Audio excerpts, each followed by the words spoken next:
Hello and welcome to our video. We are Group 50 of the Technology of the Week project, and today we're going to talk about platforms. We've seen the rise of many different platforms, disrupting industries all over the world.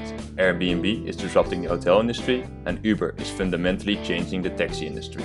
Currently, about 60 of the 100 largest companies in the world earn more than 50% of their revenue from platform-mediated networks, including companies such as American Express and Cisco. But how are these companies different than traditional companies? Well, we believe that platforms are like the new lemonade stands. Everybody with a good idea and not a lot of money can start one. Only recently, a 70-year-old built a platform called Somni and sold it to Yahoo for over $30 million. These platforms are fundamentally different from traditional companies, because the owner no longer has 100% control, but is dependent on the amount of users active on his platform. In the academic world, this is known as the network effect.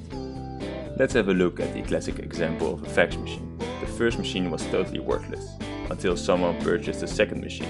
Now the owner of the first fax machine is able to send a message to another owner of the machine. Every new purchase of a fax machine increases the value of the existing machines and increases the customer's willingness to pay. This also happened in the digital entertainment industry, where Netflix and YouTube have revolutionized the industry and traditional television is taking a beating. First, let's introduce our new digital entertainment giants. In the time span of 10 years, YouTube grew to a point where 7 billion hours of video is watched per month. Currently, it is the third most visited website, the second most used search engine, of which 80% is outside of its home market, the United States. In October 2006, YouTube has been acquired by Google for an astonishing $1.65 billion. The first video to reach the milestone of 1 million views was a Nike football advertisement featuring Ronaldinho. On December 12, 2012, the video Gangnam Style was the first to reach the milestone of 1 billion views. Oppan Gangnam Style.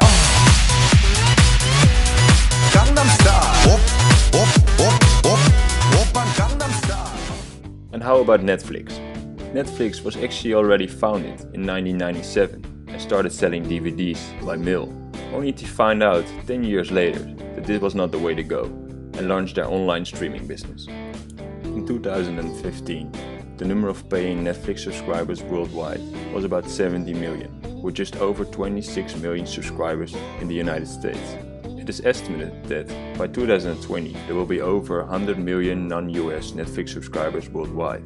This is also due to their own production, such as the hit series House of Cards. So, what about their business models? Remarkably enough, YouTube didn't make a profit in 2014, despite its 1 billion users, while Netflix, on the contrary, was able to make a profit of $122 million, with 93% less users. So what is YouTube doing wrong? Out of every euro derived from advertisements, YouTube claims 45 cents from the uploader, with enabling the video creators to upload their videos and exhibiting those to the viewers. YouTube incurs costs. On the other hand, YouTube recoups those costs with advertisements placed in videos, and is thus collecting money from the video creators and not the viewers. And although this whole system wouldn't exist without viewers, they do not pay anything to YouTube. Netflix has a completely different revenue model by letting its users pay around $10 per month for memberships, which apparently works much better. It's therefore not surprising that YouTube is looking for ways to retrieve revenue from their viewers. One initiative is Red, which is a subscription service whereby viewers can watch videos without ads. Furthermore, YouTube is developing series on the label Red Originals, which are only available for Red members, making YouTube a serious competitor for Netflix. So, what is powerful and weak about YouTube's business model? Content accessibility. That's the ability to view videos on web pages outside their website, for example social networks, and is accessible on almost any device. Free content. 4 days of footage is uploaded every 60 seconds and it's free to watch. Enormous network. With 1 billion users, YouTube is the third most visited website in the world. And its weaknesses. YouTube does not have a profitable business model. And second, copyright. Users are able to upload content, which infringes copyrights. For these reasons, there were multiple lawsuits against YouTube. So, what about Netflix? Original content. An example of an award-winning original series is House of Cards. and legally watch movies online. Netflix offers the opportunity to legally watch movies online without having to pay per movie. And its weaknesses. Cost of licensing. Netflix pays huge amount of money for the licensing of the products. And streaming problems. Streaming data is data intensive, thus Netflix is forced to limit streaming speed to certain networks, which results in bad quality movies for certain users.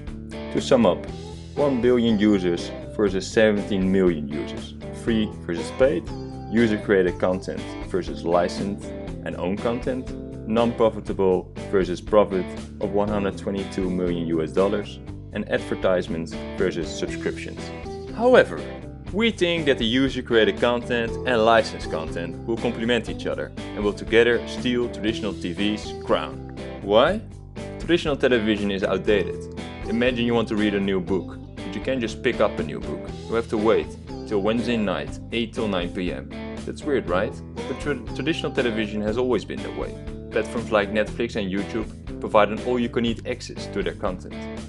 Second, long tail. Traditional TV has only limited time to show movies or other programs, while Netflix and YouTube can provide as much content as they want for their users.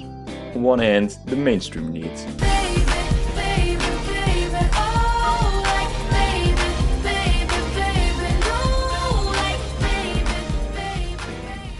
And on the other hand, the more specific needs.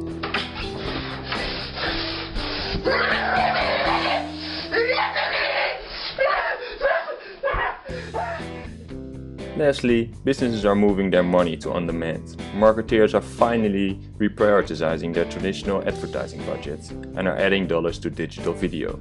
Spending on the US digital video grew by 42% to $7.46 billion. And this number is expected to grow to $13 billion in the year 2019. Almost 40% of this money is coming directly from the TV budgets. We think that the countdown has begun, so TV, watch out!